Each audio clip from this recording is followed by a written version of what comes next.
Hi, welcome, guys. Thank you so much for joining us today. My name is Adeola Fayehun. Thank you so much for joining us on this Money Talk series. And today we have a wonderful guest. That is Dr. Olumide Emmanuel.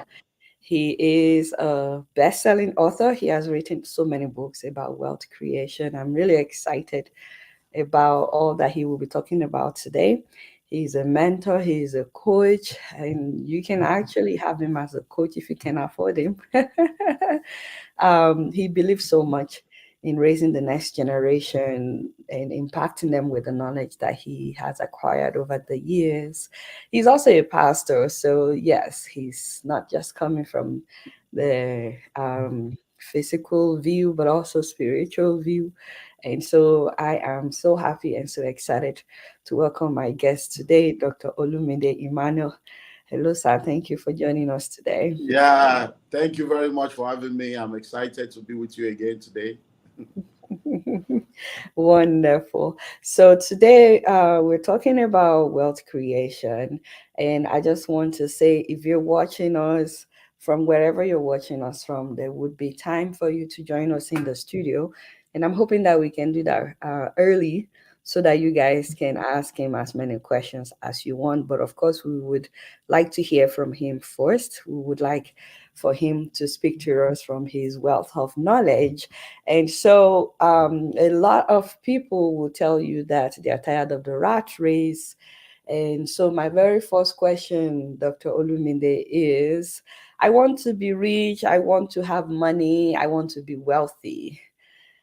But the money I'm making right now is not even enough to pay my bills. So I can't even save, not to talk about now investing. What do you have to say about that?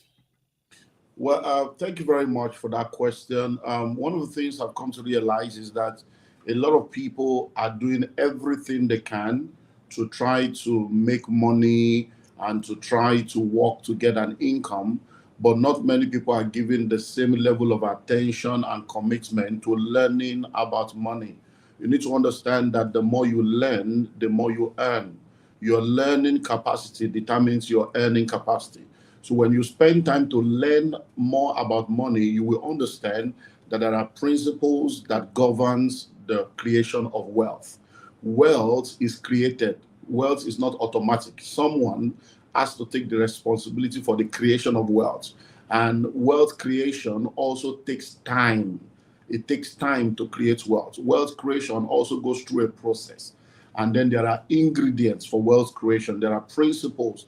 There are laws that govern wealth creation. So no matter who you are, no matter where you are, once you understand the laws and the principles that governs wealth creation, and you apply those laws and those principles, they will work for you as long as you are willing to be patient, to walk through it and go through the process. Anything meaningful that will last must go through a process. The challenge is number one, people don't know that there are laws and principles. Then those who know do not practice the laws and principles. They are waiting for one supernatural move to happen. And then those who practice it are not patient enough to go through the process to the formation of the wealth that they are looking for. So it's like a woman trying to give birth to a child in 3 months or 6 months. You have to go through the gestation period. And everyone also has a gestation period that they go through. So no matter who you are, once you understand the principles and you apply it, it will help you. You know, I just came back from the States. I did a 6 city tour. I was in Houston, I was in Dallas, I was in Ohio, I was in Detroit, I was in New York, I was in Atlanta.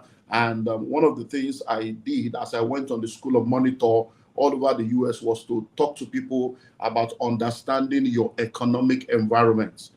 You see, the challenge with many people in the Western world, especially those of you in the US, is you don't understand your economic environment, especially for people within our community that are immigrants. Because when you are coming from Africa, you're coming from Asia, you're coming from the Caribbean, and then you come into the Western world and you come into the United States, anywhere you find yourself, the first thing you need to do is to understand your economic environment. America is a capitalist economy. You are in a capitalist economy, and according to the capitalist environment, the law of capitalism has been programmed in such a way you can never become wealthy by earning salaries. You can't become wealthy by earning salary in a capitalist system. But many people don't understand. That's why I get into the US and I say, oh, I'm doing 2, 3, 4 jobs. I've got to pay bills. I've got to go pay bills. Hello, something is wrong with your system. Because no matter the jobs you do, you will forever be in the rat race, because the capitalist environment is structured in such a way that salary earners can never be wealthy depending on salaries alone. That's the way it's structured. So the more work you do, the system is structured in such a way that every money you make will go back into the system through taxes, through bills, and through all those stuff. So what I would tell anyone listening to me right now is, if you want to become wealthy, understand that there are laws and principles that make you to become wealthy. Be committed to applying those laws and those principles, and be patient to see them work. All this get rich quick scheme, all this I want to blow, I want to make it now, all this I'm just believing God, God will just bless me, I want to anoint you for prosperity, you're just looking for an easy way out. All those things will cause you to end up in frustration. But once you know what you need to do, then there are just 3 simple steps that may take 5 years, 10 years, 15 years. Number 1, financial intelligence. Do everything you can to continue to learn about money, how to make it, how to manage it, how to multiply it, all the laws and the principles. And the more you learn, the more you earn. You keep learning. You don't stop learning. Number 2, financial planning. Sit down, develop a plan on how you are going to move from your present financial position to your desired financial destination. And then number 3, financial discipline. Financial intelligence, financial planning, financial discipline. And as you stick at it, 5 years, 10 years, 15 years, depending on a lot of factors, you will arrive at the wealthy place. It's not an impossible thing. The main thing I got from everything you said, sir, is that there are laws Yeah, to having money. yeah, Almost as if there's like instructions that must be followed. yeah, yeah, So what are those instructions, and are they things that regular people can? And then you talk about, you said you can't just expect to just blow, and that yeah, people have to be patient. yeah. So does this apply to everybody or just some people? Now, you see, principles makes life predictable, and principles are universal. Wherever you are in the world, the law of gravity is the same in US, in Australia, in Nigeria. The law of self-preservation is the same. So principles are universal. But listen to what I'm about to say now. Even though principles are universal, the application of those principles are personal, contextual, and geographical. Personal in the sense that we may all be listening to the same thing, but in applying that principle, I have to look at my personal life, my personality, where I am as a person. For instance, now, if someone is listening to me right now and you are 17 years old, or someone is listening, you are 27, or someone is listening, you are 47, or someone is listening, you are 67, even though you are listening to the same information, the way a 17-year-old will apply it will be different from the way a 47-year-old will apply it. Because the 17-year-old guy is probably single and unmarried without too much responsibility, while the 47-year-old man is probably married with children and lots of responsibility. So even though the principles are universal, the application is personal. Number 2, the application is contextual. You have to look at your context. So you might be listening to me right now and you are 27, but even though you are 27, you have parents that are alive and they are working, and you are living in your parents' house and you are not paying any rent and you're not paying any bills, but you are working and saving all your income. That's your context. But somebody else is probably listening to me right now. She's also 27, but she doesn't have father, she doesn't have mother, or she has father and mother that are even depending on her. So even though she's hearing and listening to the same principle, our context is different. So the interpretation of that principle is personal, contextual. If you are listening to me right now, you've just been diagnosed of cancer yesterday, and you are listening to me today, you are different from somebody that is ill and healthy and healthy, because your context is different. And then it's also geographical. So if you are listening to me right now, you are in a capitalist environment. The way you apply the principles is different from somebody that is in a socialist environment. It's different from somebody that is in a communist environment. So principles are universal. No matter who you are, the principles and the laws of wealth creation are the same. Number 1, the principle of financial intelligence. What you know determines how far you go. If you are not informed, you will be deformed. If you are not inspired, you will expire. If you are not updated, you will be outdated. Those who know rule over those who do not know. So, number 1 is the law of what?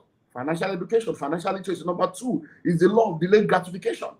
You must learn to delay gratification. If you eat tomorrow's food today, you'll be hungry tomorrow. If you wear tomorrow's clothes today, you'll be naked tomorrow. So delay gratification. Money is not for eating. There are only three things you can do with money. You can waste it, you can spend it, you can invest it.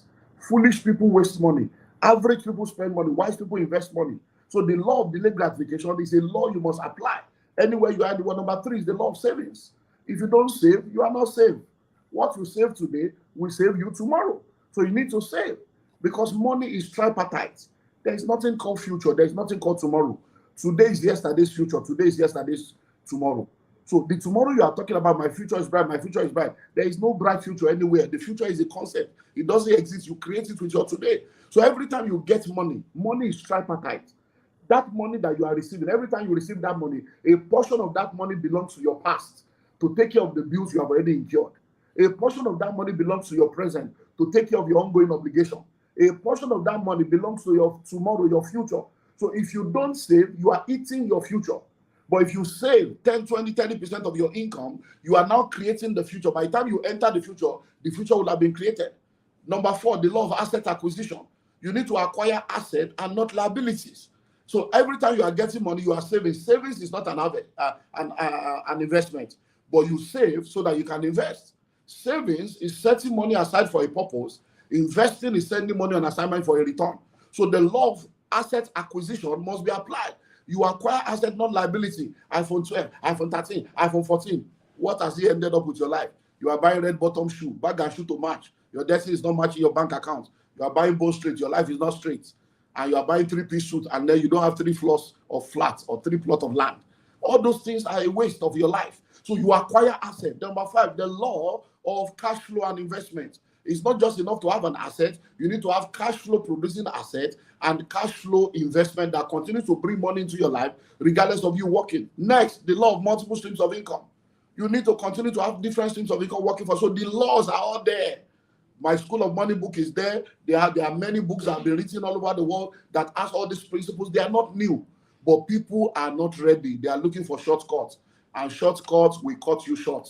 Shortcut is the longest cut because if you get crashed, you will crash land. So the laws are there, and anybody can apply it and it will work for them.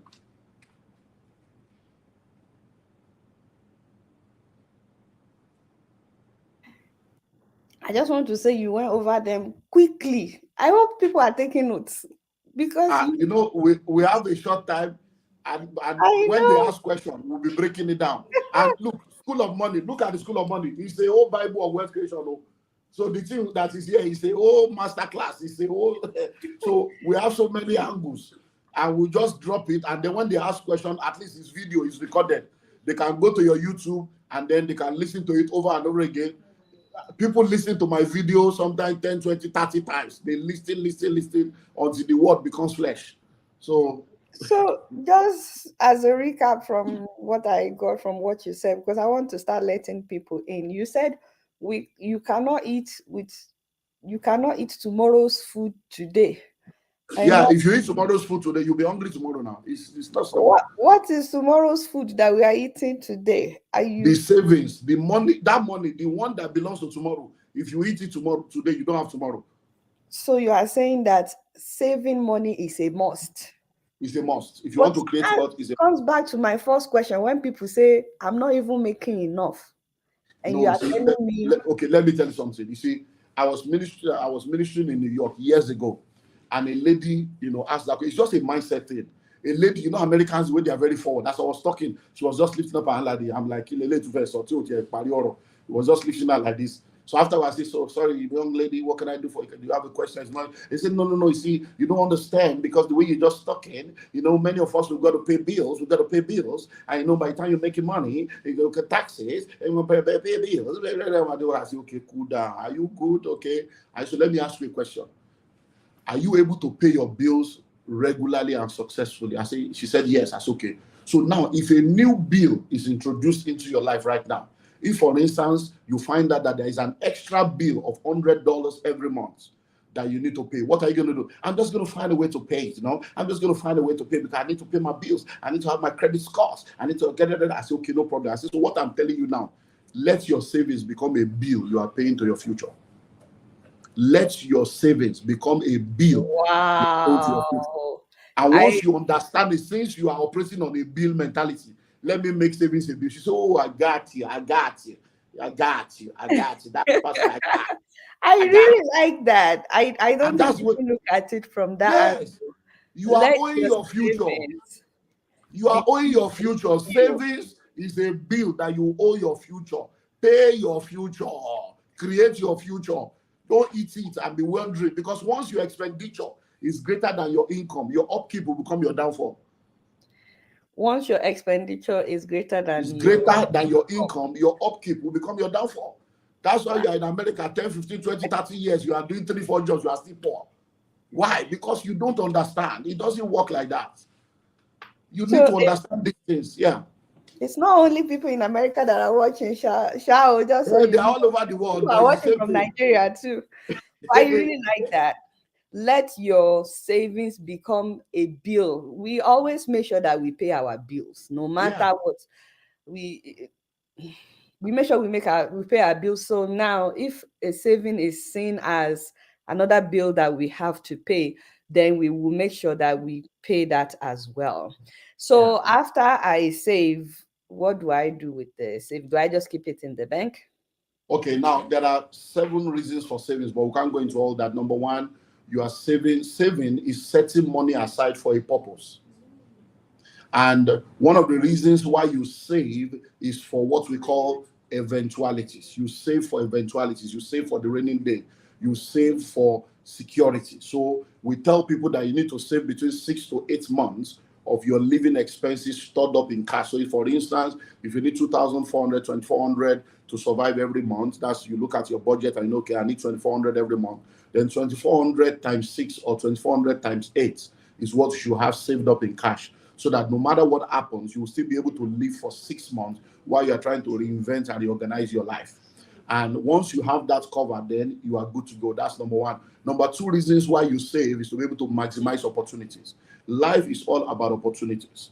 It is better to be prepared, waiting for opportunities, than for opportunities to come and meet you unprepared. So the second reason why you save is to maximize opportunities, because crisis creates opportunities. So if someone is in a crisis, they can decide to sell a car for 30% of its value. They can decide to sell a house for 60% of its value. They can decide to sell an asset for 70% of its value. Why? Because they are in crisis. And you can now maximize that opportunity, because success is opportunity plus preparation equals to success. So the second reason why you save is so that you can be able to maximize opportunities that life brings to you. Number three, the third reason why you save is for investment.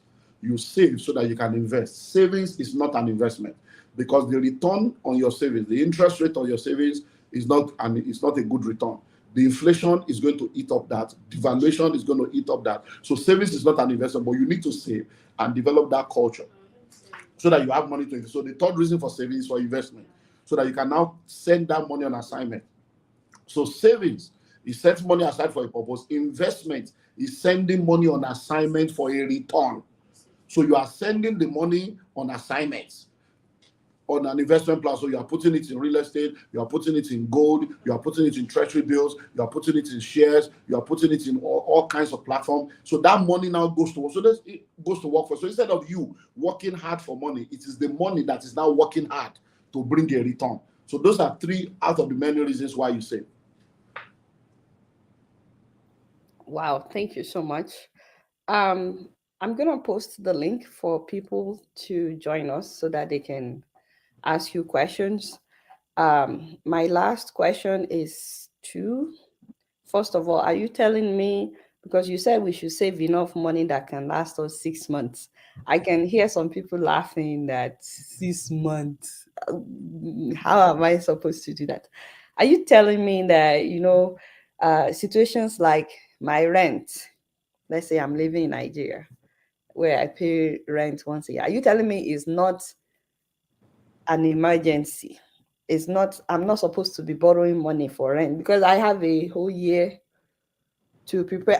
Are you telling me that's one of the reasons I have to save money? Are you telling me my rent? Because some people are Now, used to borrowing their rent whenever it's time.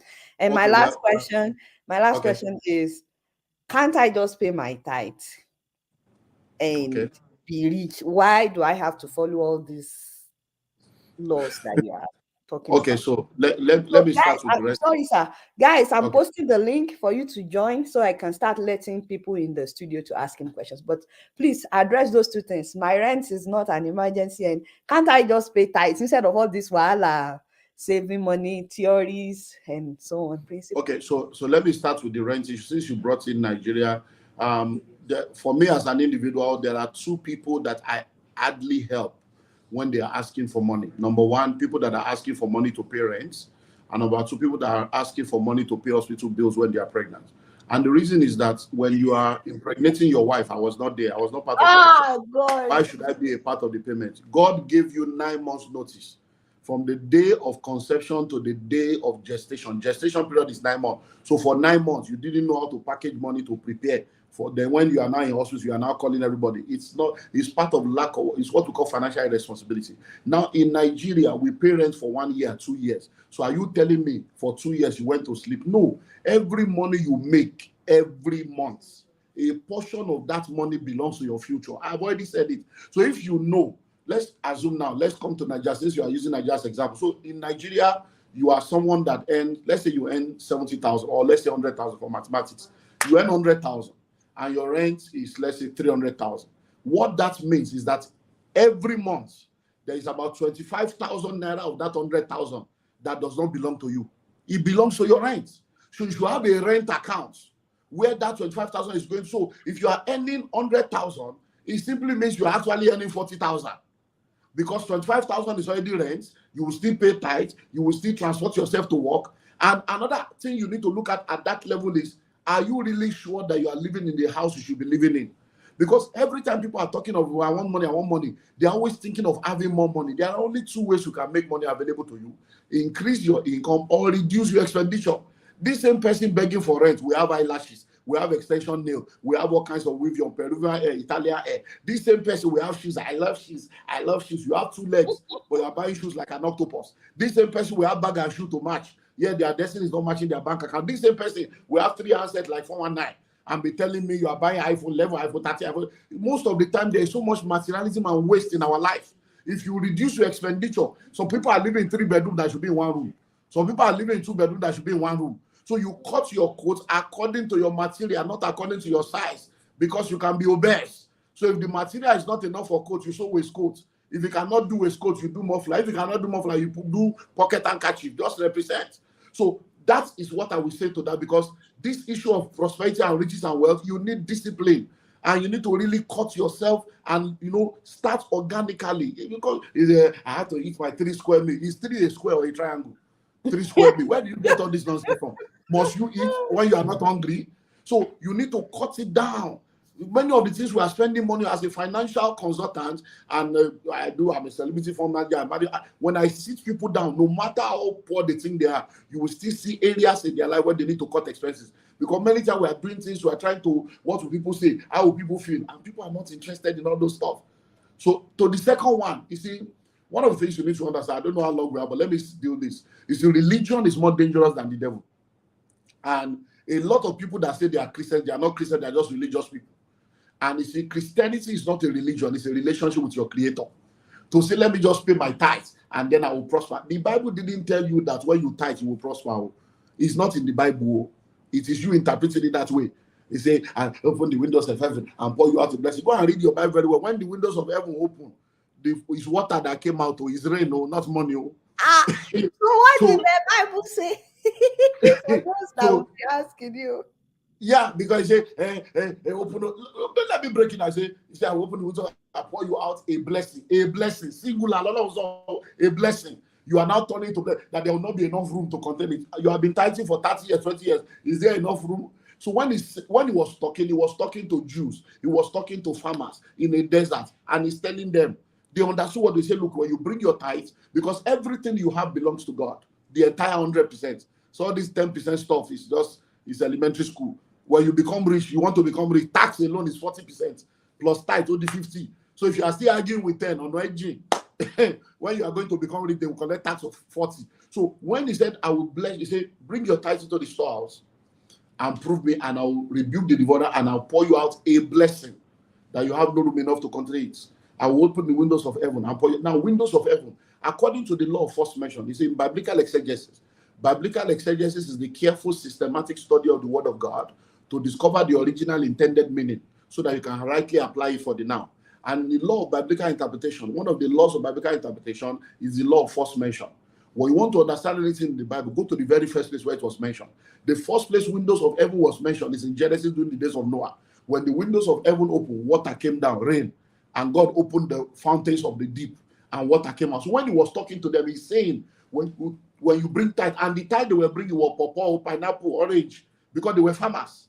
And he said, when you bring your tithe, produce from your farm, I will open the windows of heaven, will pour you out a blessing. That means I will give you rain.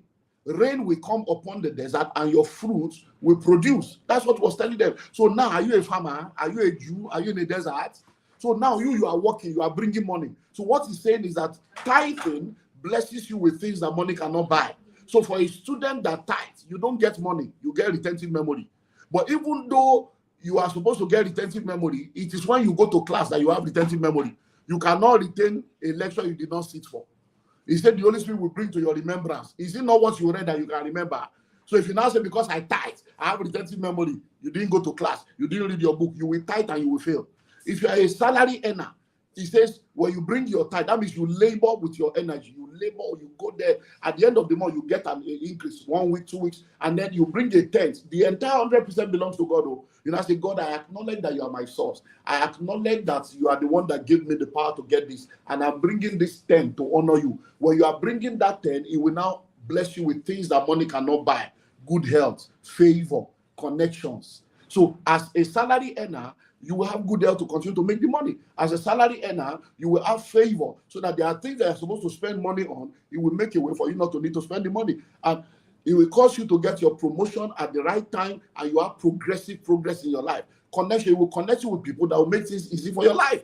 That's what it means. So it doesn't mean that because you tithe, you will now become prosperous. No. And I see people say anointing for prosperity, anointing for this. Let's stop all this nonsense.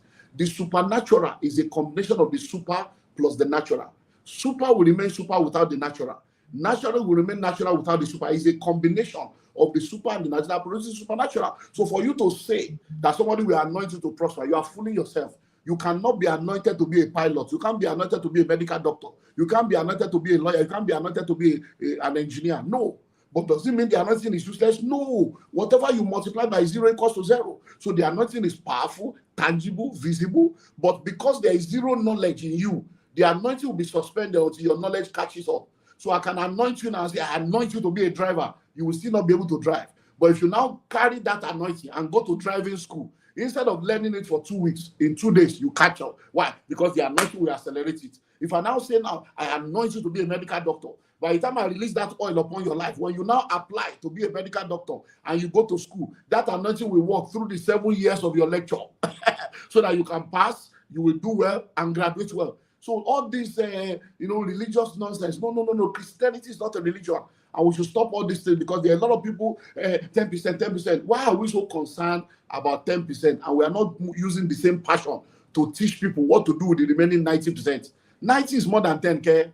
So if you give 10 and you use financial stupidity and financial irresponsibility to mismanage the 90, you will now turn around to say it's the 10 they collected that made you to be poor. No. Let's stop all this stuff. Let's become realistic. God is the creator of everybody, but he's the savior of some. And as a creator, there are principles that govern his creation. Whether you are born again or not, or you are an atheist or not, or the rain will fall on the righteous and on the unrighteous, the sun will fall on the righteous and on the unrighteous. So why are all the richest people on earth not born again? Is Elon Musk born again? Is Jeff Bezos born again? They are not. But the principles that is making them to be wealthy, they are kingdom principles by the creator. So even though they are not born again, they are applying the principles of Jesus, because there is a difference between the person of Jesus and the principles of Jesus. So when you are born again, you embrace the person. It gives you peace and guarantees your eternity. But if you ignore the principle, you will still be poor. You will be going to heaven, but you will be poor here on earth on your way to heaven. But those unbelievers, they have embraced the principles of Jesus, but they rejected the person of Jesus. So they are going to hell, but they are enjoying heaven on their way to hell, while you are going through hell on your way to heaven. And God wants you to have heaven on earth and heaven in heaven. So there is nobody on earth that can ever be rich without applying the kingdom principle. Elon Musk, Jeff Bezos, Bill Gates, Warren Buffett, they are all givers. They give in billions. So they give more than tithes, and nobody can prosper without giving. So if you don't believe in giving, you are a fool, complete fool. Giving. But all these religious tithes, this, that, is because a lot of charlatans have come into this thing. But giving is a law of life that the Creator has instituted. Whether you are born again or not, when you plant corn, you will harvest corn.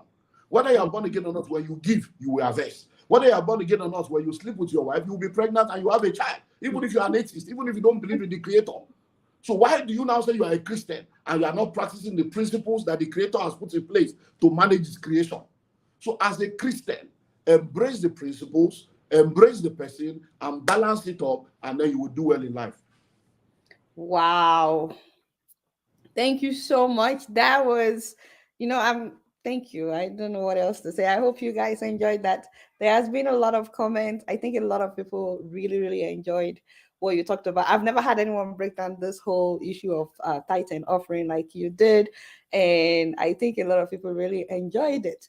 And also, you ironed out this particular question: rent is an emergency.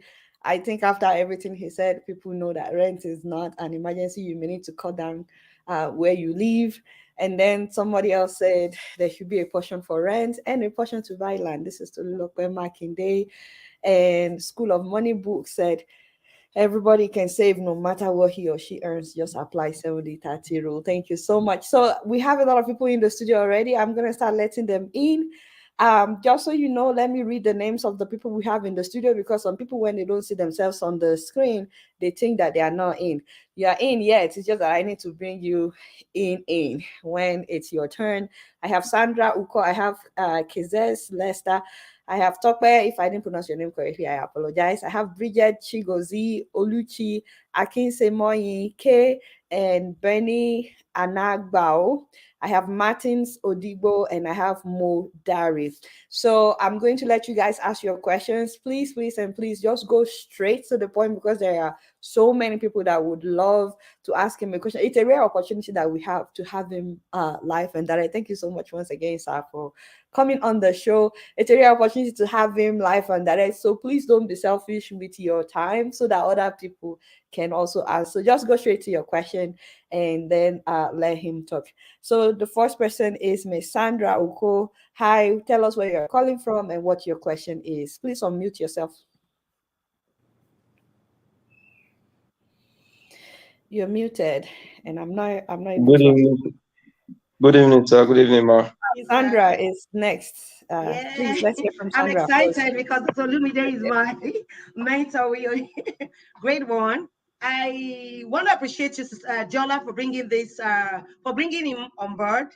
You know, you don't get such a person easily, and for you to have done that, kudos to your effort.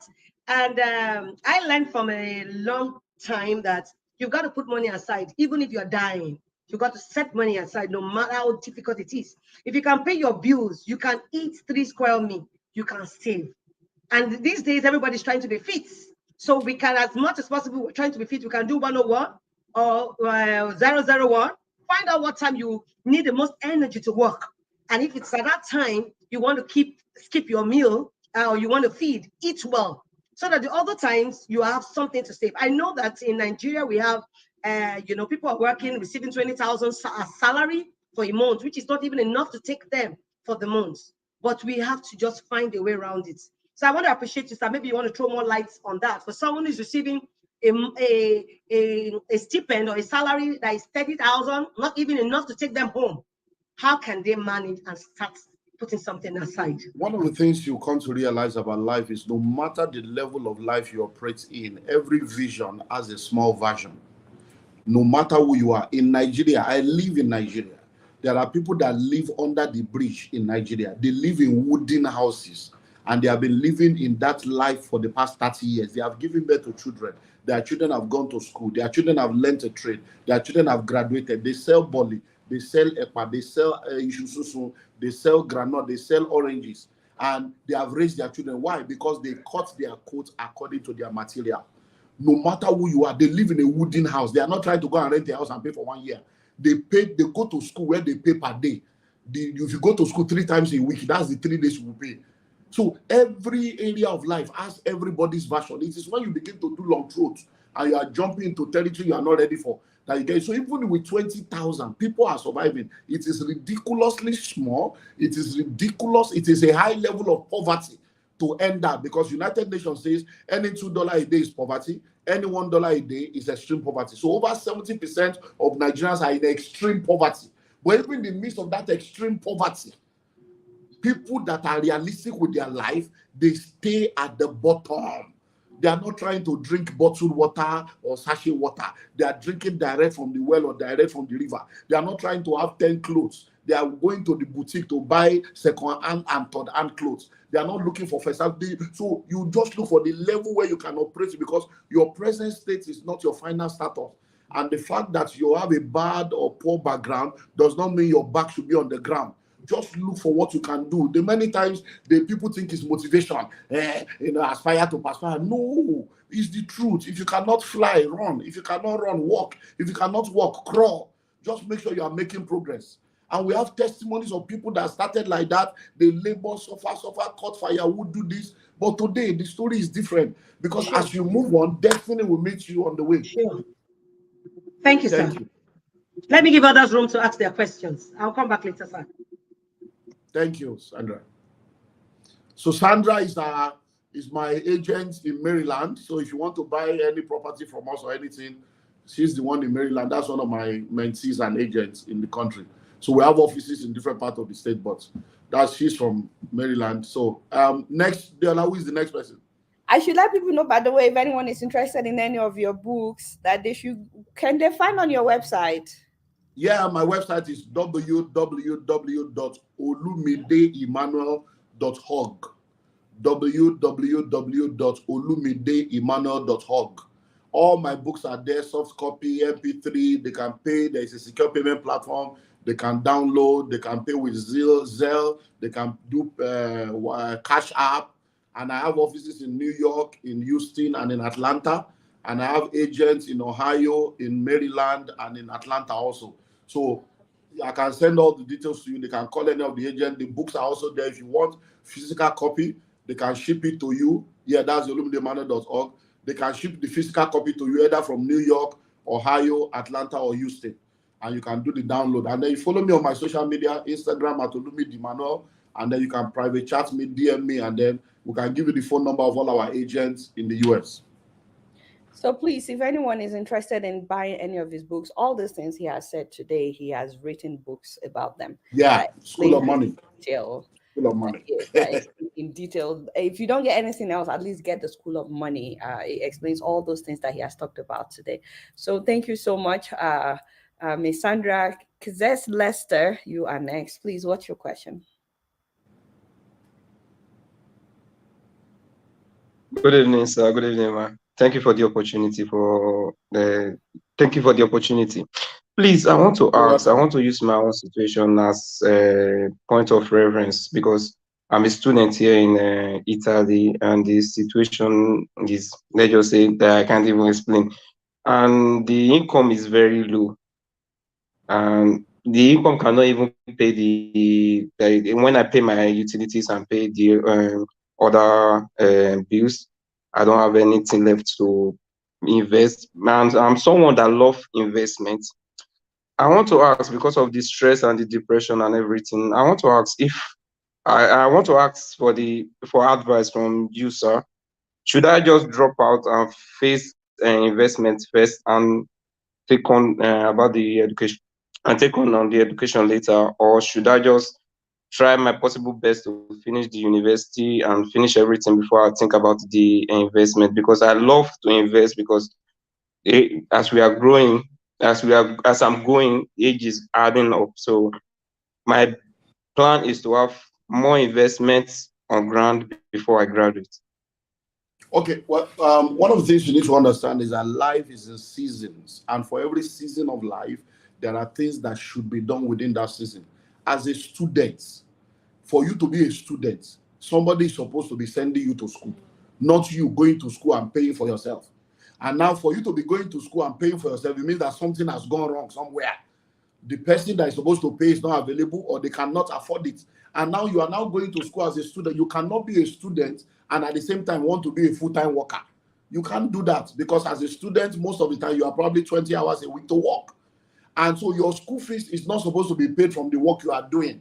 That's already an anomaly. So you are already operating in what I call the exception stage of life, because you're supposed to be a student, and that 20 hours you are doing is supposed to just add some small change to you. So when you find yourself in an exceptional situation like this, then now you need to apply what we call the exceptional principles. That means you have to work harder, faster, and smarter. Harder, faster, and smarter. Because hard work must be accompanied with smart work in order for you to do well. So I will not advise you to drop out of school, because if you get a better education, that certificate will help you and be a leverage. What I will now advise you to do is to work harder. Work harder, therefore, means you cannot afford to sleep for 8 hours. You might have to reduce your sleeping to like 4 hours. And then what that means, you now need to think of other things you can do to make money that will be faster. So harder means you reduce your sleeping time, increase your working time. Faster means you look at things that will produce money faster. And smarter means you look for things that will not require too much of your energy or your time, but will produce more. So now you are a student. There are a lot of things you can do online. A lot of people always think of Yahoo, Yahoo, Yahoo, Yahoo. You don't need to be a Yahoo. There are things you can do. You can do drop shipping. As a student, you don't need more than 1 hour a day online to do drop shipping. You can set up your own platform and go into drop shipping. The company that produce and the customer, you won't even need to do anything. Your website will just be a landing page for them to buy, so you can do drop shipping. You can be a scrum master, you can be a project manager, you can be a data processor. There are a lot of IT software programming. You can go online, study it free of charge on YouTube, and by the time you spend 10 to 20 hours of serious study, you will begin to practice, and there are a lot of jobs. There is remote work. You are in Italy, you can be in Italy, work in America, work everywhere. We are in a 24-hour economy. So the fact that other people are sleeping in Italy does not mean they are sleeping in Nigeria or they are sleeping in Australia. So you need to understand the 24-hour economy, so that while people are now sleeping in Italy, that they expect you to be sleeping, you are doing another 4 hours, resuming in another country to do remote work. So there is so much you can do, and that's what mentorship is all about. For somebody like you, if I sit down with you now, I can show you almost 15 places where you can be making money, and your life will just become easier. But when we now tell I you, would like you to be my when we mentor, now sir. tell Sorry, you, sorry to when break we you. tell you, let me finish so that you will know before you ask that question. When we now tell you, come and pay for mentorship, you don't want to pay. You say you can't afford it. So you think I will now give you free information for you to now make money and forget me. Eh? You know, I'm a pastor. Sorry, sir. Counseling is free, but consultancy attracts a fee. Where there is a voice, there is an invoice. Okay, okay. Uh, So sorry, sir. One more thing, Yeah. because you said there's somebody supposed to be sponsoring my education, and there's something wrong somewhere. I don't want to say it publicly. I'm the one sponsoring everything myself, because That's I what have I no said. I parents, so know.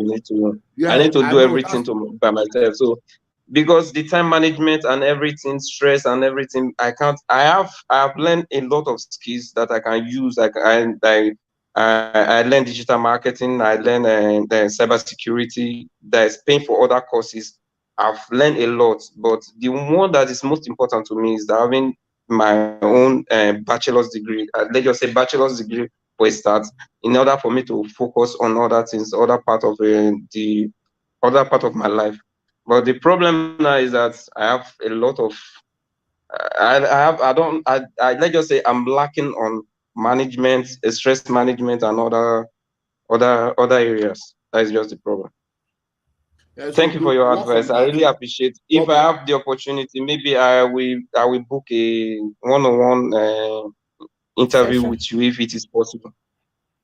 Yeah, you I see think that that's a website, good idea. www.olumideemmanuel.org/conclave. My mentorship is called the Billionaires Conclave. So /conclave. If you go there, you download the brochure and then you can register. Then we can take it from that point. Actually, Thank you very much, sir. Don't, once you get on his okay. website, Thank you'll be able you. to navigate to Thank you, my sister. start. Please, I want to beg you for something. Please, can you still talk more on it? Because when you refer us to Tunde Laniran, they are very good. Please, can you still refer many companies like that in Nigeria? At least, even if it is a couple I can save to invest a little bit, it will be something in future. No Thank you very problem. much. I really appreciate your work. You Thank you get so on much, his sir. Thank website, you, ma. to navigate to find like the mentorship program as well. So I think that's a great idea. Thank you so much for your question. Dr. Lumide, before I bring in the next person, you mentioned something that is very important just now, that somebody was supposed to pay for his education. Um, Coming from Nigeria, I hear this a lot, that situations where parents there's an expectation on the children to take care of parents, but you are talking about this should be the parents' responsibility. I don't know how to put it. So Okay. so I have a situation where someone was having a baby, and I know that things are tight. So I was surprised when the person was having a baby, because I was like, why don't you wait till things are financially okay? And the person said, if I wait, when would this child grow up to now take care of me? So I was now like, the child you have not even given birth to, you're already Yeah. giving them expectation to take Yeah. care of you. Why don't you take care of yourself? The child is not begging to come to the world. So I don't know if you can say anything about that. I'm not saying that people should abort pregnancy. That's not. But people that watch me, they know I talk a lot about planning before having kids. So, Yeah. but So, so since you mentioned that, I thought you you see, may. Africa, we have a lot of problems in Africa, and right now our major issue is our mindset and our beliefs, and our upbringing has affected us in so many ways. So you have people in Africa where parents are giving birth to children. Your children are not a retirement plan. Children is not an economic strategy for escaping poverty. And that's part of the black tax that has affected us in Africa. It's the same thing with marriage. You are going to get married now expecting the husband to carry all your responsibility. Marriage is not an economic empowerment plan. Marriage is not a poverty escaping principle. And you need to understand that wealth is not sexually transmitted. Marrying a rich man does not make you rich. So if you are a parent, it is the parent that should lay off for the children, not children that will lay off for the parents. I'm a Yoruba man, and you hear people say, "Talk about that, but momo elamu." Is that not incest? How can you be waiting to suck your children's breast? So you mean now that when you give birth to a child you are giving birth to today, you will now wait for 25 years for that child to come and take care of? That's why we are perpetuating poverty. And it's not a generational cause, it's a generational choice and a generational decision. So I will advise parents to understand that you should not give birth to more children that you can take care of, because every child you give birth to is minus 15 years of your life, and every child you give birth to is 25 years for you to be free. So the day you give birth to your last born, add 25 years to your age. That is when you'll be free from that child. So why will you be bringing that much, load into your life? Give birth to children you can manage effectively, or else you're going to compound poverty in your life. And I pray that people will listen and make that adjustment, because it is affecting a lot of people. And that's why many young people, because they have so much load, so much responsibility, they are going to all kinds of vices to try to take care of their parents and take care of their siblings, which is not their responsibility. Wow, thank you so much. Miss Bridget Chigozi, please go ahead with your question. Tell us where you're calling from. Good morning, Adeola, and good morning, Dr. Olumide Emmanuel. I'm calling from New Zealand. Okay, you're welcome, ma'am. New Zealand, and it's morning here. Okay. Thank you so much for giving me the opportunity. And so my question is this, like I'm a registered nurse. So I know how to put money away. I know how to save, but I don't know how to invest. Like I really want to, but I don't know how to invest maybe in stock market, in shares, in all this stuff. I'm like, what's all this thing they're talking about? But I'm saving, but my money is not working for me. My money is just in the bank, just like in fixed term. I have a retirement saving which is called Kiwi Saver here in New Zealand. When I checked the last statement, I think it lost like minus 1.53%. So I'm like, I really want my money to work for me. I just don't want my money sitting in the bank, but I want to invest. But I'm also scared that I might lose money like in value and all those things. So I will need help, please. Thank Okay, you. so let me answer you straight because I can see you are elderly. Because when people seek advice, we give them there are a lot of questions we need to ask before I can advise people when it comes to their personal finance. As a financial coach and financial consultant, questions that I normally ask are: number one, what are your financial goals? Why do you want to invest? What's the purpose of the investment? Is it for retirement? Is it for cash flow? Is it for acquisition of asset? Number two is how much do you have to invest, so that we can know where to direct you. Number three is what is your risk appetite? How much risk do you want to take? Number four is how old are you? Number five is how long do you have? So those are questions we normally ask, but I can see now that you are elderly and I can see you've labored for years. So my advice for you will be to do two things. Number one, Okay. put your money in a fixed investment plan. Term. Fixed Okay. investment plans are like bonds, treasury bills, fixed deposits. These are fixed Okay. return. The return is fixed. So you have a level of security because the return is low, but it is fixed and guaranteed. So if you are buying a Okay. government bond now, you know that you are buying a bond from government. It's not going to fail. You are buying a treasury Okay. bills. You are buying mutual funds. So that's number one. Number two is real estate. So, ma'am, I'm going to give you an assignment right now.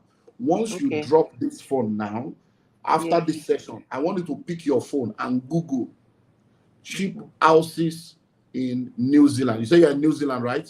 Yes. Yes, sir. Yeah. So just Google cheap houses in New Zealand. How much? What's the currency of New Zealand?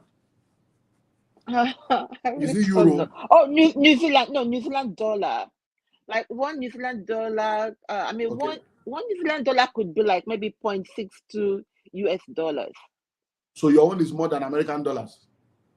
No, it's less than American Less dollar than. now. Okay, so let me explain what I'm so now. I can guarantee you now that's your New Mhm. Zealand that you are in. There's a $50,000 house that is available in that New Zealand. No, houses are very expensive here in New Zealand. That is, don't argue with me, man. I'm telling you. Yes, sir. And that's why I'm giving Okay. you assignment. When you finish the assignment, call back or tell us that I've told you. Google it. Pick your phone now. Let's Google it. These are real. I am a global speaker. I know what I'm talking about. Okay. Do you understand? You see, when you say it's very expensive, where it's like telling me that there is no 50,000 naira land in Nigeria because you live in Lagos. Do you understand? Many of you live in cities and you are using city to gauge yourself. I was in New York just last month. I did the same thing. They were arguing with me in Bronx. I said in New York, you can get a $50,000 house. They said it's not possible. I said, Google it. Even in Bronx, we got a $130,000 house in Bronx, and they were telling me it's 500. This is my job, man. That's why I'm here to help you. Don't argue until you have done it and you find it to be false. Google it, you will see. All right. There Okay. are $50,000 houses. So when you now check all those houses, there are other things we now need to factor: location, state of the house, and all those stuff. So begin to gather money. Go into real estate in New Zealand. Sit down, Okay. study it, and begin to, because you can go into rental properties. So all that money you are saving, putting in this, and it's losing the RSA, this and that. No. Once you have those ones, you'll have a portion of your money there. But Google it. New Zealand. If I let me even do it now, they say, sorry, come and waste time. So you will see, these are not Okay. things that move like cheap, Okay. cheap. I Because the fact that you are in one city does not mean it is that city you must have a house. I You can found have a you can live fifty-five in the city. thousand. You I have found found it already. 5,000 house in Greymouth. It's I'm not In not. sure. Greymount. Yeah. Okay. I know Greymount, but have you And so checked the what? area? It's not, So, there's no so, so flooding. There's yeah, you see no that. like, I don't know. So that is okay, where the assignment is. I'll look it up. Yeah. So go and do the assignment. I'm telling you, this is Thank my you. job. Oh, this is my job. I'm a Okay. global wealth creator. I Greymount. have Eh, mentors but sir, all over the world. sir, So what do you? when you list the properties, I'm not telling you go. I'm just telling you the possibility so that your mind can start thinking differently. It doesn't mean Yes, you go sir. and buy the $50,000 one, but it's to let you know that instead of putting there are possibilities. Give attention. That I want to invest. Go and sit down. You went to nursing now. You study money. Mhm. Sit down, Google it. Then when you Google it, this question you are asking us now, you are the one that will do the assignment by yourself. Okay, it's in Yes, this way. sir. Okay, You will now go and start finding out, is there flood there? Why is it cheap? Is it a dilapidated house? Is there crime there? You will now do your research. By the time you do the research, you will come back to now say, okay, this one is not for me. Maybe it's this 80,000 one that is for me. And another thing you now need to understand is this. Anything you cannot afford, collaborate. Nigerians are wonderful people. I finished all of them. This America I went. I can't trust Nigerians. I can't trust Nigerians. Something is wrong with you people. All the banks you are carrying your money to, do you know the owner of the banks you are putting your money into? You left Nigeria, you left Caribbean, and you now carry that same mind to America and be saying, because there is no law in Nigeria, there is no justice in Nigeria, doesn't mean there's no justice in America. So if you cannot afford the 50,000, look for 4 other people. Put 10,000 together. 5 of you can co-own a home. It's shared ownership.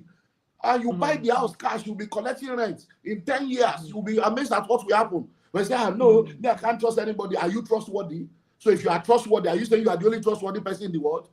You mean all your life, she's my chief by Spain, my G girl, my main babe, and all your friendship is to do poverty and to do ashwabi. You can't do friendship to make money together. No, So what are you talking? All you need is a lawyer. Have a legal document that binds you together. So let's stop all these things. I have raised people in America that are multi-millionaires from nothing. In America, I have raised billionaires in that America that started from nothing. So I'm not telling you things by moonlight. These are human beings that are alive.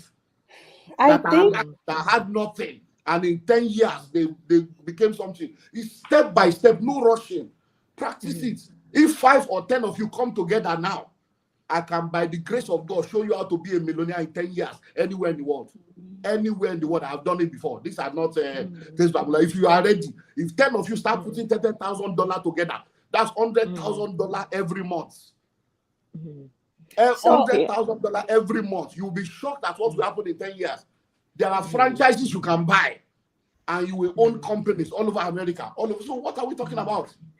I wanted to ask a follow-up question on what she said. That what if the house, for example, is not in a prime location, like in Nigeria? What if, let's say, the house is in I don't want to bash Lauren, they are my people. But it's different from owning a house in like Lekki where he appreciates quickly. But he has answered my question that you can collaborate with other people if you want to buy in a prime location. And that too, and then you can share the money. So thank you so much for your question. Sorry, I have another question if you don't mind.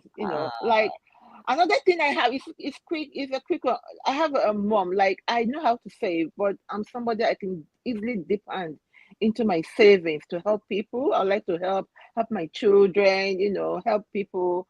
And like my mom is in the US in Houston, and like, she will tell you she trained you, and she would like, like maybe she wants something, and maybe she wants to go to Atlanta, have to buy ticket.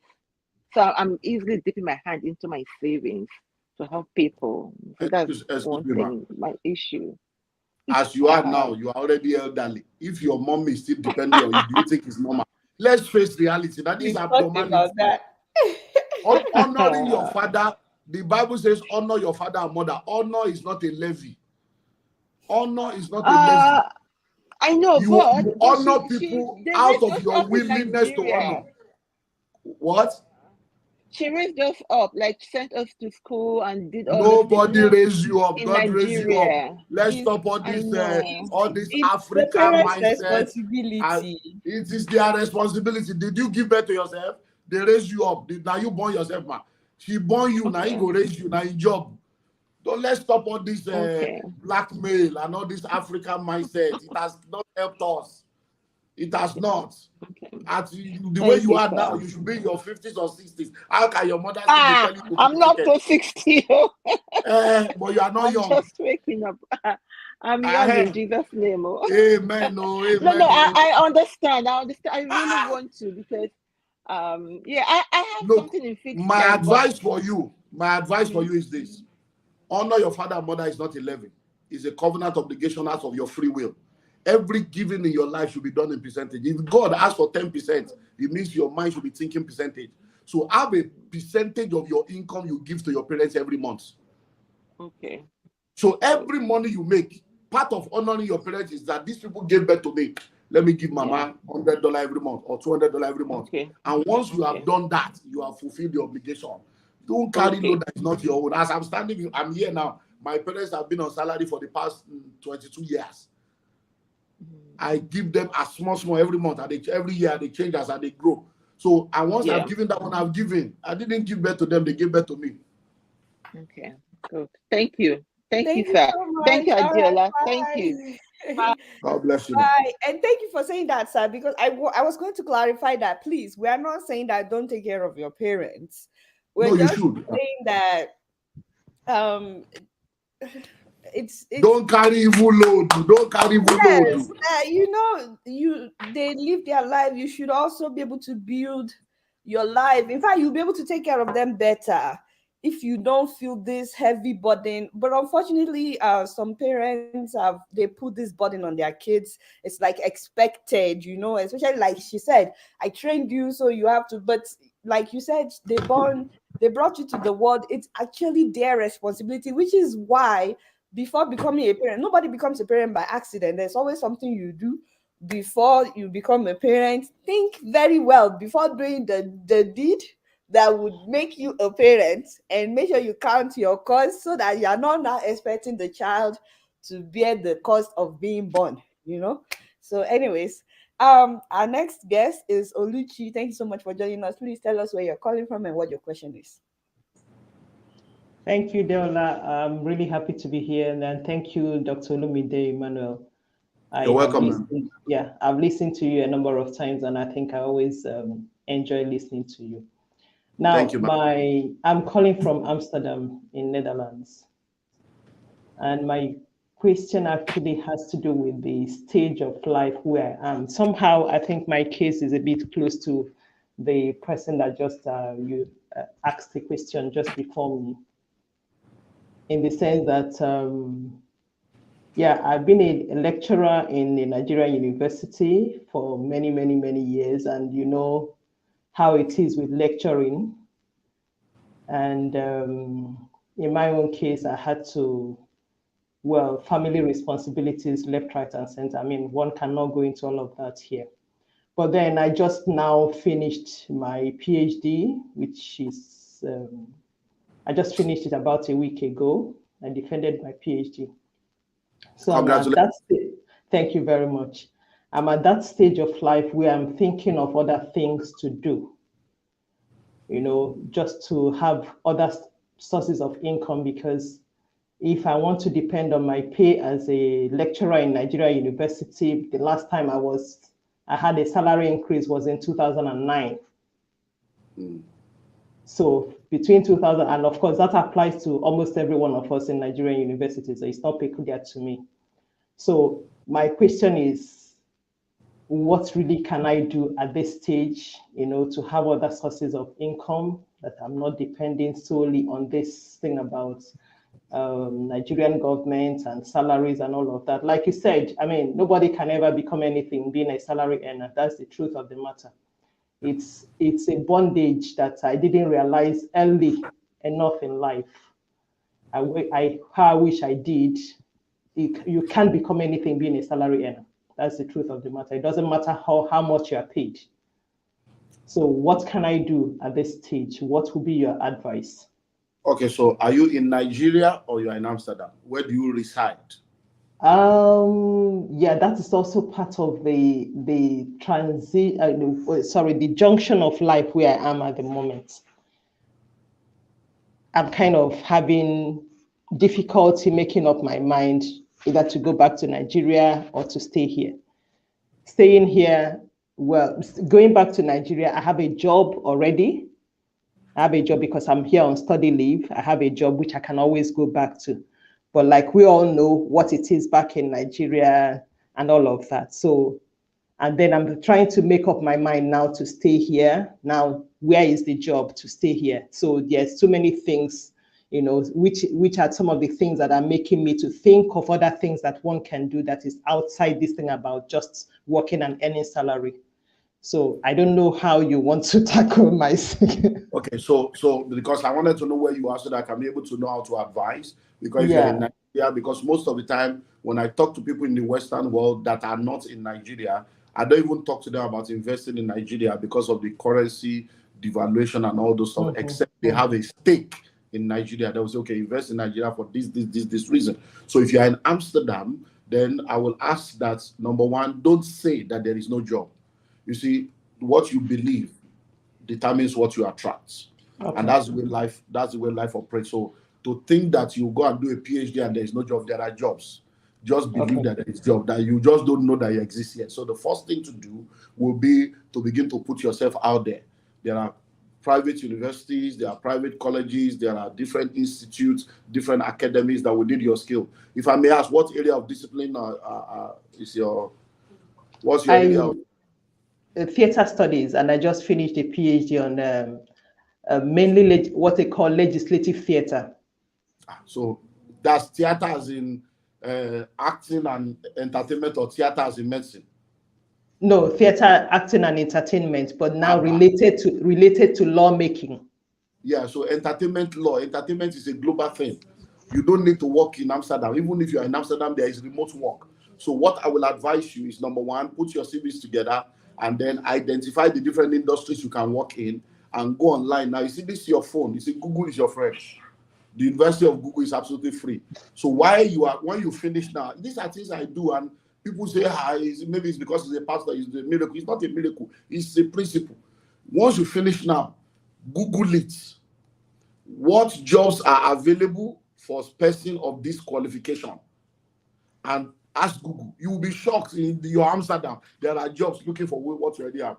So since you're already in the field of theater, you want to find out what are the different opportunities in theater, in entertainment, in TV station, radio station, cable station, and you'll be amazed that you'll be able to start working from where you are remotely anywhere in the world. You can now go to remote.com. Go online. There are a lot of websites that has remote work for people all over the world. You don't even need to be in that country.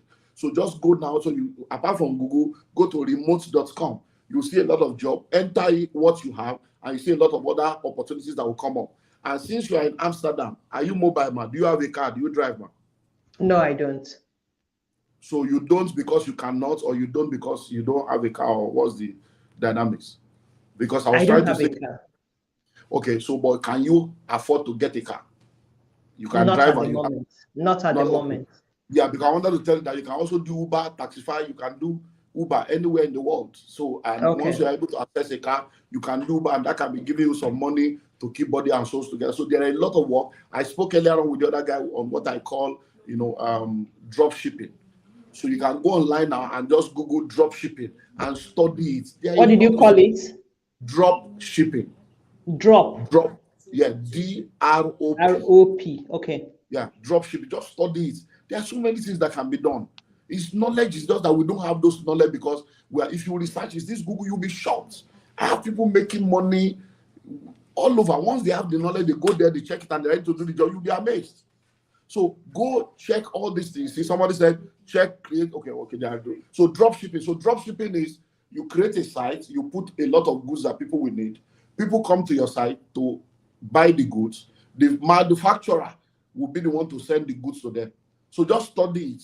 Drop shipping. It's an easy thing anybody can do anywhere. And then there are a lot of other remote work. So just Google remote work. What can I do remotely? What can I do from my house? What are the, just Google it, you'll be seeing options. Then study the option, investigate it, and before you know it, when you invest between 10 to 20, 30 hours to do research, you will end up with something. And you will be amazed. God Thank you bless you. very much. Thank Yes, you ma'am. so much. People were giving you advice in the comment section as well. Some people say you should try the academia, that you definitely get a job there. And some people said you should go to creatives websites, check creative arts websites, things like that. So thank you so much. The next person is Thank you, Olumide. Adeola. Yeah, you're welcome. Bye. But Olumide, it says your devices are not connected. So I'm sorry, I need to move on to the next person, whose name is Greater Success. Very, very interesting name. His name is Greater Success. And then we have Bernard K, Martins, and Sandra. That's all we're going to take for today. If my guest, unless my guest is still up Good for evening. more. Good If evening. Good evening. for more, then I will post the link again. But I don't Good want to evening. wear out my guest. So the next person is Greatest Success. Please tell us where you're calling from and what your question is. From Milan, good evening. Good evening. A quick question I want to ask. It has to do with church. Do you consider a church an investment? And number two, there is an issue that came up, and a lot of people were like, they paid their tithe in the church during the Naira redesign. They wanted their money back. So, do you consider paying your tithe into a church an investment? Like a church as a whole, it's all over Nigeria, big, big buildings. Do you consider those things an investment? How do you see so much big buildings everywhere and there is no job? Like, I wanted you to throw a light on, are those things good investment, tithing in church an investment? Thank you. That's my question. Okay, now the first thing I want to say is I've seen a lot of comments and bashing of the church online from people that do not understand what the church stands for and how the church operates. So, number one, I would say to people is whatever you don't understand, keep quiet or ask questions, because the church is both an organism and an organization. And the principles of the kingdom, the Bible says, if our gospel be hid, it is hid to those to whom the God of this world has blinded their mind. And there are a lot of people that are carnally minded that cannot understand spiritual things. And that's why we keep expecting the church to do what government is supposed to be doing. And when we have a failed government, people look up to the church and then they place the responsibility on the church that does not belong to the church. The church is not the kind of business where you are investing money for people to come and be collecting return and all those stuff. Let us understand that this is a spiritual thing. The church is both an organism and an organization. As an organism, is a living, breathing being, is a life force. But as an organization, the church is also an entity that should be run with organizational principles. And in any organization, there has to be income and there has to be expenditure. Because when you are registering a church, you are registering it with a business arm or a charity arm of your country. And there are guidelines for running an organization. Because in that organization, you're going to have staff. That's why I say to people, for you to be a pastor, you need the heart of a shepherd and the mind of a businessman. Because in the church, there will be people and there will be income. And everywhere there are people and there are income, you need to understand people management, financial management, project management, crisis management, and a lot of things. So for you to come into a church, when you come into a church, it's because you have become a citizen of the kingdom. I am presently in Nigeria. I live in Nigeria. But when I go to the UK, we don't drive on the same side of the road. I spend Naira in Nigeria. When I go to the UK, they spend pounds. When I come to Italy, you spend euro. I have an office in Verona. So listen, but I cannot now leave Nigeria now and come to Italy and be arguing that no, you people must collect Naira, you must collect Naira. That would be foolishness and unrealistic expectation. So when you become a citizen of the kingdom, tithing and giving is not for everybody. They didn't force you. It's a kingdom principle for those that believe in it and believe in God and are citizens of the kingdom. And when you are giving to the kingdom, you are giving your tithe, your offering, you are giving because you understand that both you and all your money belongs to God, and you are just a steward.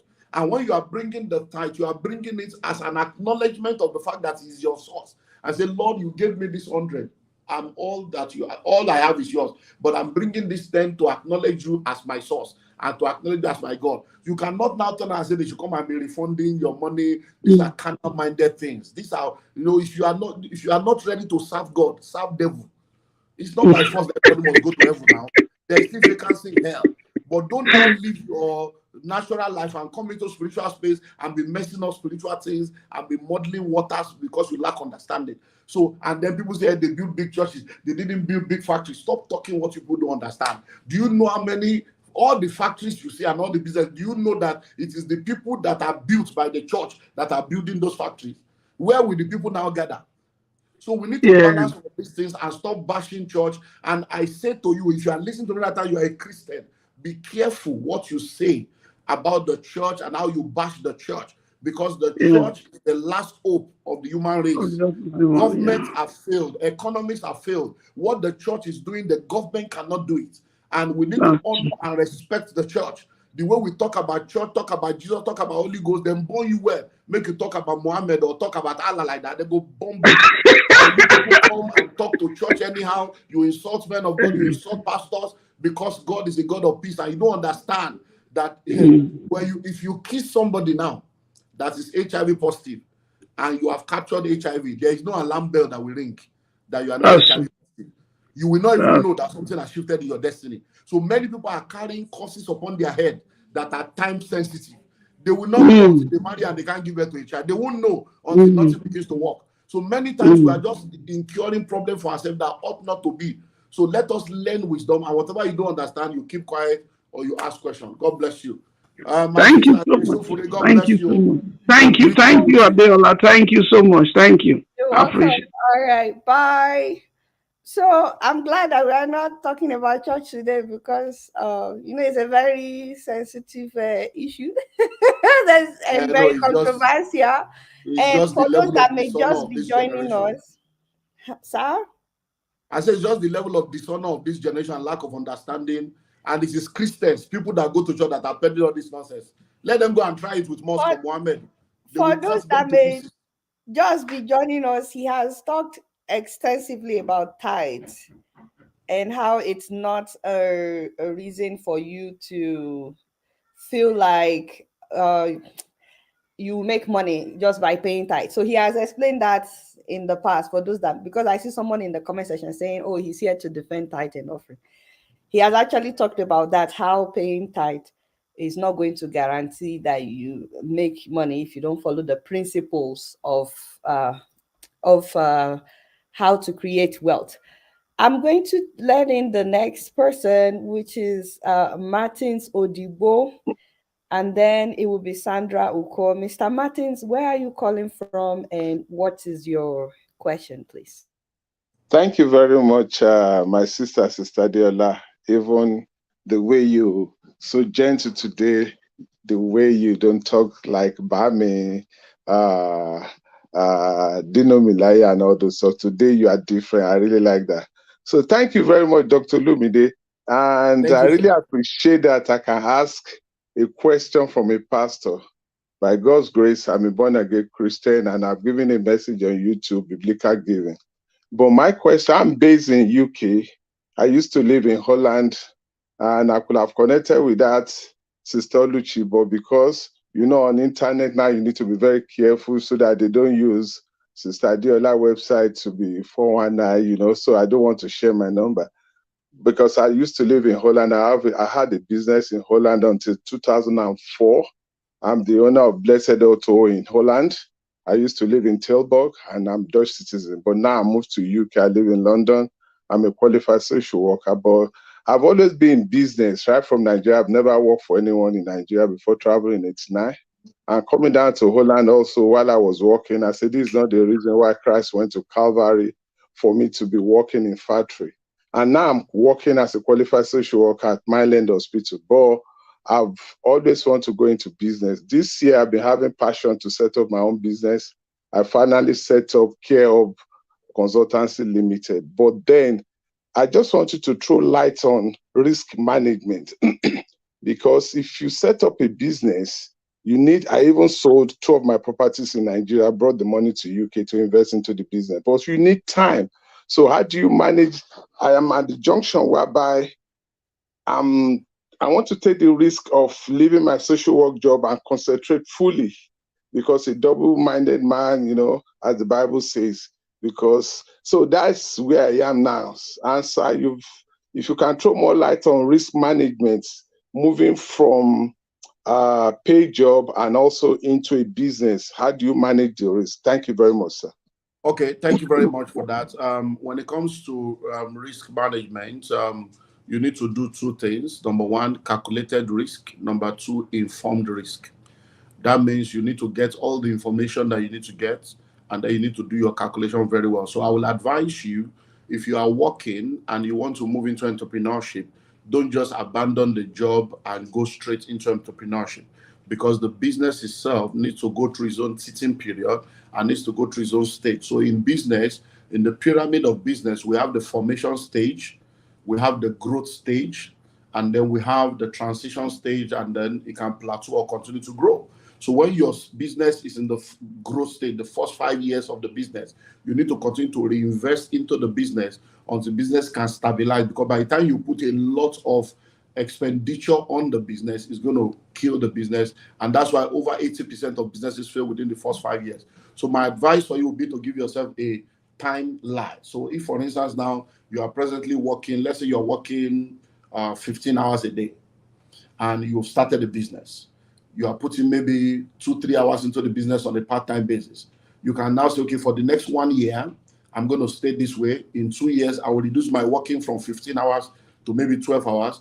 I will increase what I do in the business from 2 to 5. And then you keep staggering it like that until you are able to see that the business is producing some level of income, that if you put in more time, it will now increase the income. And that's how you go. So it might take you a 12 to 60 months process. That's 5 years. It can take it 1 year to 5 years for you to transition from paid employment completely into entrepreneurship, and you begin to do it in stages like that, until you might just be working full-time in your business and you're still working part-time, maybe 2, 3, 4 hours on the other one, or maybe just 10 hours a week or whatever, just to keep doing other things if you need to do that. So that's what I will advise you to do. Just be informed and then calculate it and give yourself time. Don't just jump out. That'll be too Thank you easy. very much. Thank you very much, sir. Thank you, sir. Thank you so much for making it short and sweet. I'm letting in the next person, but I noticed there's a lot of conversation in the comment section. Some people saying, "Why is he talking about the church like that? This is that." He's a pastor. I have said it even before bringing him. He's a pastor. Me, I expected him to say those things, but Daddy also understands that there is a reason why sometimes people say things about churches because of what some pastors have done that is absolutely not right.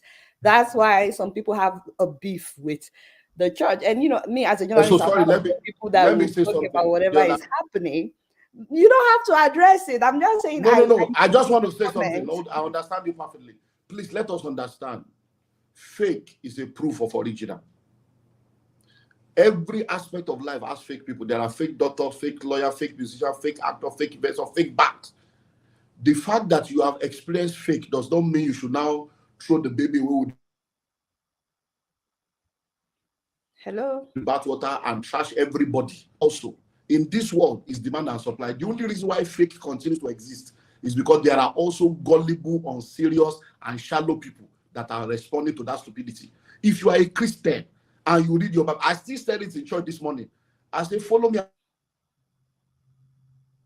Hey, your internet is as I follow Christ. okay. You are freezing. Oh, I don't know if you can hear us. Hello. Hey, is this Nigerian factor? We can't hear you. We cannot hear you. No, we can't hear you at all.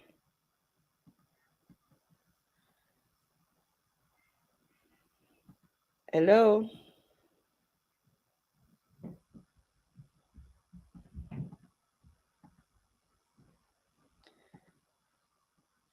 Hello.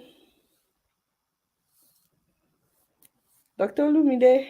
Oh, this is where you say the devil is a liar. It's a Nigerian internet.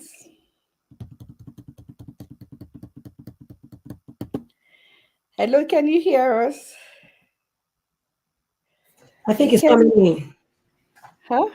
I think it's coming in. The network is bad from his side. Okay, sir. I think it's Esther. Maybe, you see, some people are saying he should just talk about finances, that they are enjoying you in the financial aspect. Let's just focus on that. I think maybe God doesn't want you to talk about church. I think God just wants you to talk about money. That's why it's freezing like that. It's all in agreement. Say yeah. Say something. Let's see if we can hear you. Hello.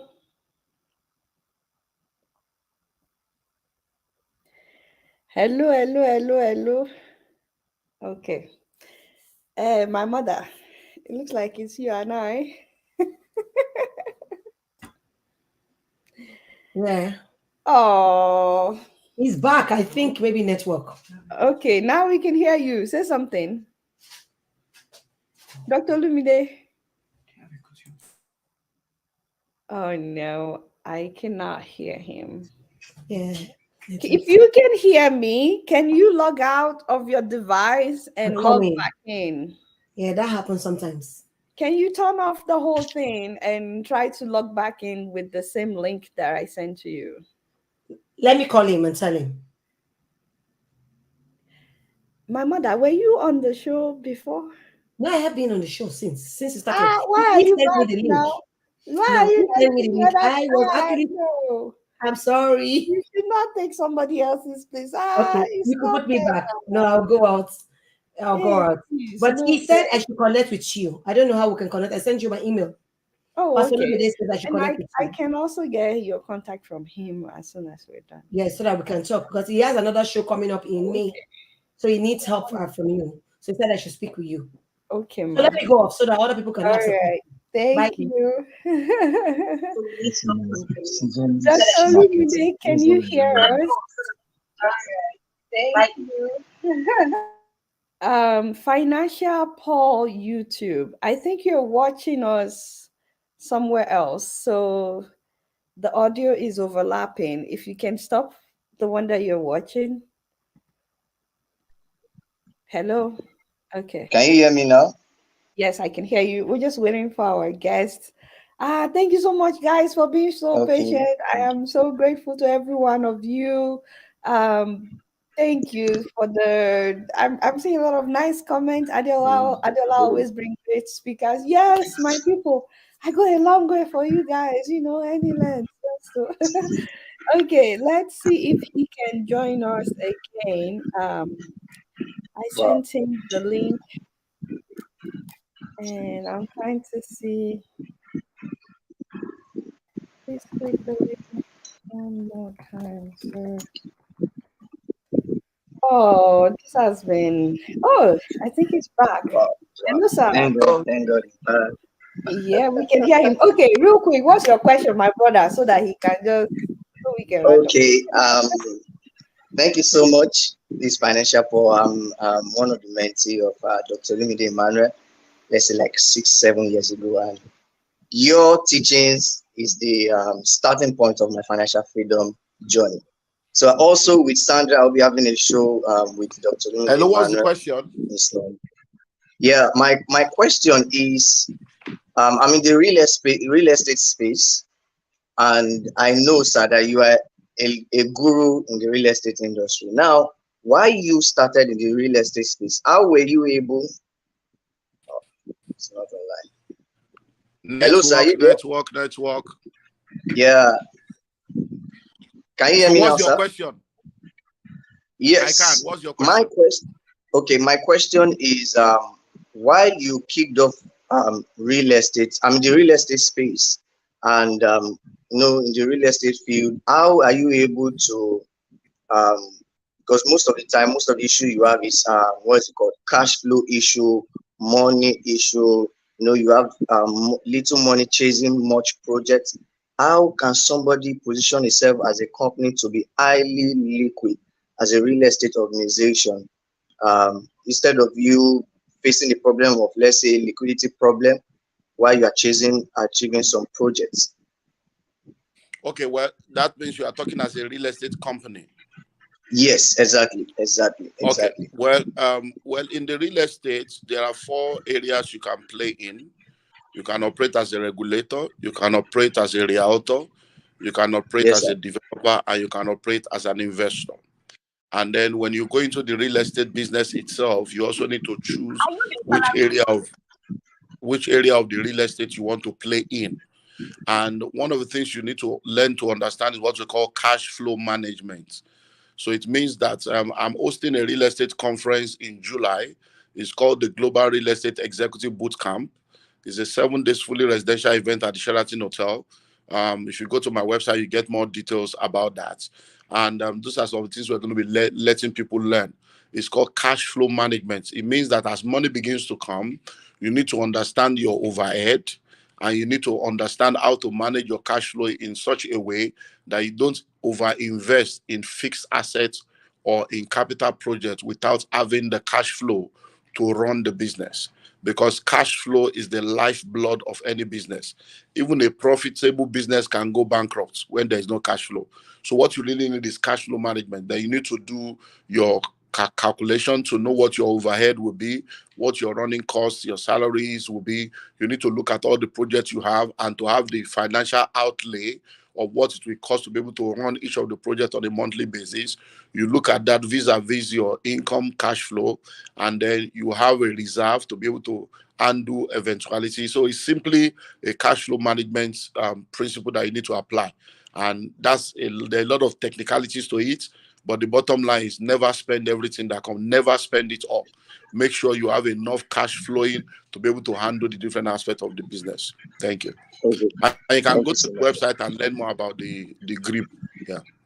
All right. Thank you so much, sir. Thank you so much. Bernie Anagbao. So please, you're next. Tell us where you're calling from and what your question is. And please unmute yourself. Okay, you're unmuted. Okay, thank you so much, Jola. Good evening. Good I'm evening. speaking from Turkey. Okay. Good evening, sir, Mr. Olumide Emmanuel. You're welcome. Yeah, thanks for the opportunity to be here. So my question is, when you talked about savings, Yeah. I wanted to know, like, in Nigeria, like, there is this kind of savings that you do with some insurance companies, in the sense that the insurance companies, they take, they have what they call money markets, they have discovery, all those kind of little investments, but it's in form of savings. So I'm thinking, do you think, and my question is, do you think that kind of savings is better than just putting your money in a bank, just leaving it, for the opportunities, just like you said, or for eventualities? So that's just my question. Okay, well, if I'm to answer your question directly, I would say yes, it is better than putting your money in the bank if the insurance company is a credible insurance company that has a track record. But if you're asking Yes. if there are better ways to invest your money, then I would say also yes, there are better ways to invest your money than doing it the way you are doing it. But if you are comparing that to the bank, it is better than putting your money in the bank. If it's better than Okay. leaving your money in the bank. But if you're talking Is of actually better based on ways, savings. come again. Is that I'm actually asking based on savings? Is a form of savings, And because that's not yeah, it's a form of savings, and it's better yes. than putting your money in the bank. Okay. Yeah, Okay. so Okay. in answering your question directly, yes, it's better than putting your money in the bank. Okay. That's it. Thank you very much. Okay, another thing is that you talked about having agencies in some countries, but I'm thinking if I could also work with you as your agent, here in Turkey, for your books and for your products. So it's a kind of Okay, proposal. send us an email and we'll get to know you and we'll look into it, and you go through there's a process we need to go through because of integrity. We also need to do some due diligence and be sure that so you can just send us an email overseer@gmail.com. OUROVERSEER@gmail.com, our overseer@gmail.com. And then or Okay. you go to my social media platform at Olumide Emmanuel on Instagram and Twitter. So you can follow me and then you can private chat me, and then my office will look at it and take you through the process. And on Facebook is olumide.emmanuel. Thank you. Okay. So, Okay. Thank you so so if much. Thank you, Joy, for anybody, the opportunity. yeah, you're welcome, Bernie. Is if anybody is trying to contact you, sir, is it the same email? If anybody is Yeah, trying to email you, anyone that wants to reach me, my email is our overseer. That's it, our overseer at gmail.com. That's is my the, email. is the That's spelling correct? yeah, it's our overseer. That's O. That's O, not zero. So it's correct. Yeah, our Okay. overseer. So if All anybody yeah. would like to email him, first of all, please find him on Instagram and all social media platforms. Follow him if you have not been following him. And then you can email him through this. And we've already put up his website as well. Um, what's your website again? I just OlumideEmmanuel.org. Yes, it's last name first. OlumideEmmanuel.org. That's his website. Yeah. And finally, we've come to the last person on queue. That is Martins Odigbo. No, actually, Mr. Martins went already. I think he just did not leave the studio. You went already, my father. Yeah, he went Oh, already. Yeah. Daddy, are you able to take any more guests or not? Because I have Ah, taken your time. It's do we already still have 1.5 more? hours. Do we still So, have more people? is there anybody else interested in asking him a question? Okay. Oh, Mr. Martins came back. Mr. Martins, you've already asked your question. I don't think we should keep going. You're starting to get tired, and we should let you rest. It's been an 1.5 hours already. But I can ask one last question. Oh God. From everything that you have said, it looks like it sounds like anybody can actually learn how to be wealthy. Because sometimes I hear people say some people were it's God's doing, I'm well alone. And some people were made to be wealthy, or it's just that some people had opportunity or they were fortunate. Maybe their parents were well to do, they didn't have to depend on them. And some people were just made not to make money. That would be my last question. When people say things like this to you, and I've also seen a situation where somebody said it's not about how hard you work, it's just the favor of God. Some people work harder than you do, and they are still not as rich. So they sort of leave everything in God's hands. When people say things like this, how do you respond to them? That would be our last question. Well, one of the things we need to understand is that an object will remain stagnant until a force is applied. Your life will remain the same way it is until you do something meaningful about it. And if it's going to be, it's up to you. There are people that are born to rich parents and their parents disown them. There are people born to rich parents and their parents die and they become orphans. There are people that are born to poor parents and they become rich. You need to understand that at the end of the day, your destiny is in your hand. Principles are universal, like I said at the beginning, but the application is personal, contextual, and geographical. If you are ready to pay the price, anybody can become anything they want to become if they are ready to pay the price. Life is governed by principles. Principles makes life predictable.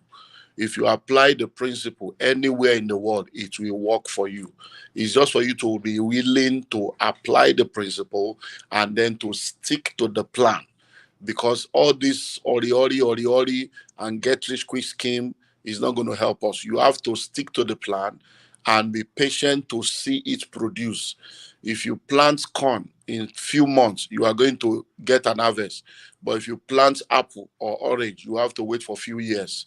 If you are a chicken and you are pregnant, your delivery gestation period is different from that of a dog that is pregnant. And if you are a dog and you are pregnant, your gestation period is different from that of an elephant. A dog will give birth within 6 months, an elephant will carry pregnancy for 2 years. So you need to understand that while the principles are universal for different aspects of life and for different things that you do, they have different gestation period. If you want a corn destiny, you want fast, ozugbo, ozugbo. But if you want a destiny that will continue to produce, then you must be willing to build it over time so that it will also take you through your lifetime. So don't ever believe that, oh, it's because I'm born this way. There is nobody that is destined to fail. Everybody was created by God, and the Creator never created anybody to fail. So you are not created to be a failure, but you have to do what you need to do in order for you to become what you need to become. And I hope that we'll all make our own life and our financial education, our financial plan, our financial, we'll make it a project and be committed to our life, because the journey of 1,000 miles does not begin with a step. The journey of 1,000 miles begins with a step that is taken. And until you take that step, you will not arrive at your destination, because 1,000 good intentions are not as powerful as one action. So my advice would be all the things you have heard today, go back to Deola's YouTube channel. follow me on my own social media platform. You see a lot of things. Get the School of Money book and read and practice. And before you know it, 1 year from now, 2 years from now, 3 years from now, you'll be amazed that it's not as difficult as you think if you are willing to pay the price. Thank you so much, sir. I was just about to say that please, some people are thanking me for bringing you on the show.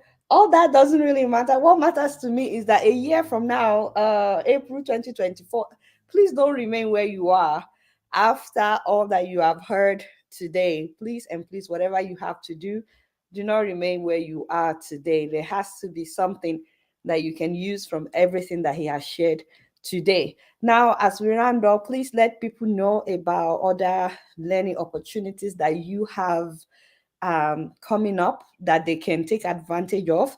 I believe you have like a conference coming up in Nigeria, and I know you travel to different parts of the world as well. Let people hear about it. Okay, well, presently I'm back home, and we're going to be doing a lot of Insta Live sessions. So apart from what I'm doing today now, so if you follow me on Instagram at Olumide Emmanuel, all through the month of May, I'm going to be doing a lot of Insta Live sessions.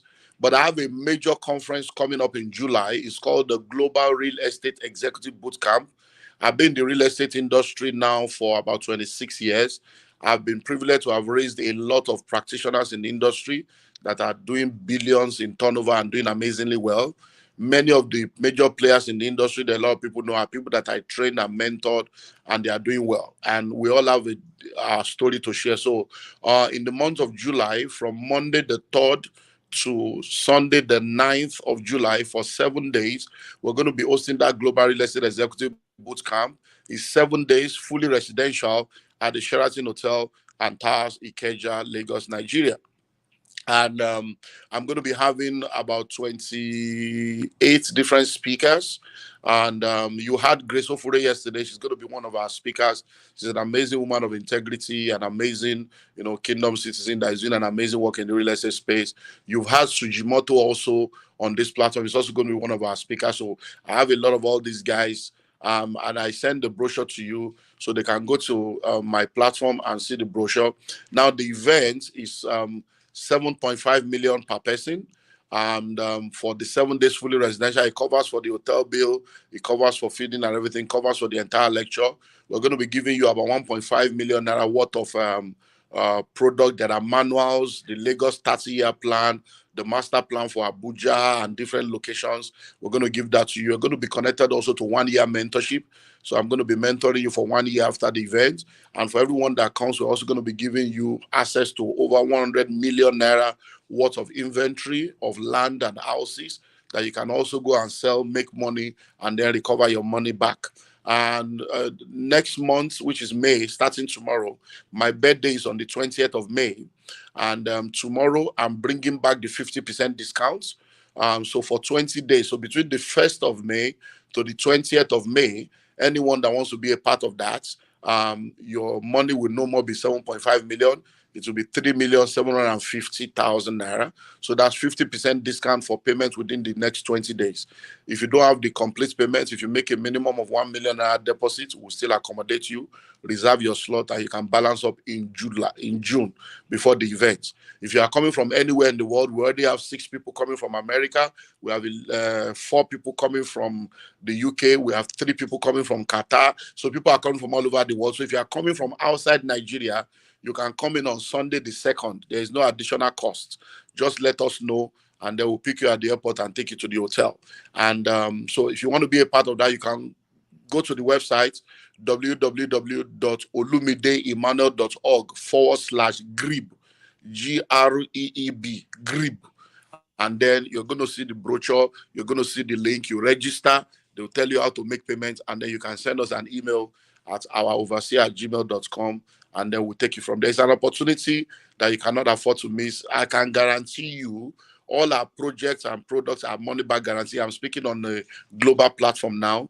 So if you pay that money, you come for that 7 days, and at the end of the 7 days, you consider it a waste of your time, your money will be refunded totally to you before you leave that venue.